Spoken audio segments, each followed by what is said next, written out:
Salut encore, bienvenue dans cette dernière partie consacrée au management, à l'introduction sur le management des unités commerciales. Nous avons vu la dernière séance en quoi consistent les missions du manager commercial. Maintenant, nous allons voir les outils employés. Les outils employés sont fonction des différentes missions du manager commercial et peuvent être de trois natures. Donc, il y a les outils d'organisation de l'information. Pour gérer l'information utile à l'activité de ses commerciaux, le manager met en place des procédures utiles et conçoit des supports en ayant recours aux technologies de l'information et de la communication d'une part. En matière de collecte de l'information, base de données, sources documentaires et pour faciliter la remontée des informations terrain, le manager doit concevoir des supports tels que les comptes rendus d'activité, les rapports hebdomadaires. Maintenant, quant aux outils d'animation et de simulation, pour mesurer l'état normal des groupes, le manager doit mettre en œuvre certains indicateurs sociaux propres à fournir des informations sur le climat de travail, comme par exemple le taux de rotation du personnel, le taux d'absentéisme ou le taux de formation, le nombre de journées de formation, ainsi de suite. Et les outils d'évaluation. Parce que le manager doit aussi contrôler l'activité de ses commerciaux, il doit mettre en place des outils adaptés pour évaluer les performances, ratios de productivité, travaux de bord, permettant d'effectuer des comparatifs réalisations objectifs entre commerciaux et ou dans le temps. Voilà, donc je m'arrête là quelques secondes pour vous demander si vous avez des questions en rapport avec ces trois grandes catégories d'outils.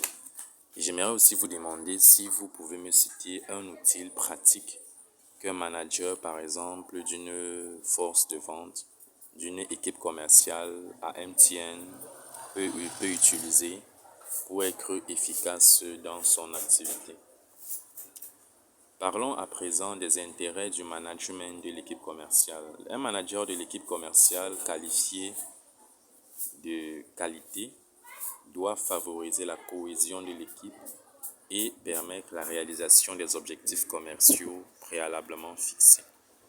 Au contraire, un management qualifié de déficient peut provoquer la stagnation du chiffre d'affaires, voire même entraîner la perte des clients.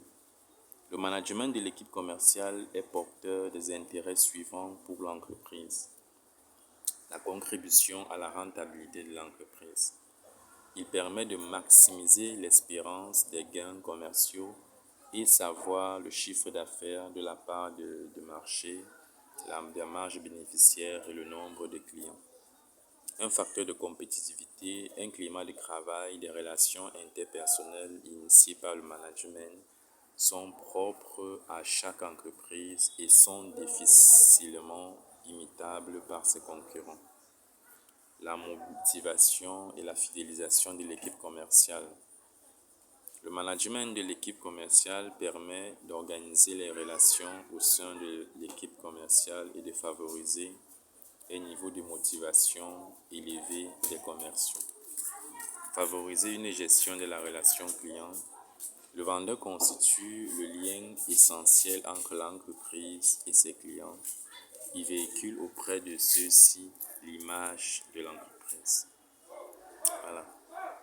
Voilà pour le premier chapitre et je crois que nous allons nous arrêter là en espérant que vous avez capté quelque chose, mais je ferai tout à l'heure un travail dirigé sur les notions qui ont été abordées dans ce chapitre 1 afin que vous soyez parfaitement fixé, éclairé et que vous compreniez vraiment le fond de ce qu'il faut comprendre. Mais comme je disais aussi lors de la deuxième vidéo, il est important que vous vous constituiez dès à présent une équipe commerciale que vous allez manager.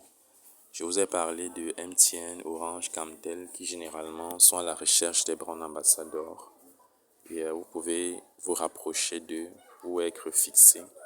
Mais vous pouvez également déjà vous-même réfléchir par rapport à un projet personnel, comme par exemple votre camarade que son papa a une boutique des assurances et consorts, elle peut se constituer une équipe commerciale pour voir déjà comment manager. Naturellement, pour la composition d'une équipe commerciale, vous allez vous rendre compte que ça demande une réflexion aussi au préalable. Vous n'allez pas ramasser des personnes à gauche et à droite et leur demander de vous suivre si déjà vous ne savez pas où est-ce que vous allez les amener. Vous voyez. Donc, nous allons donc voir par la suite les différents styles de management. À bientôt.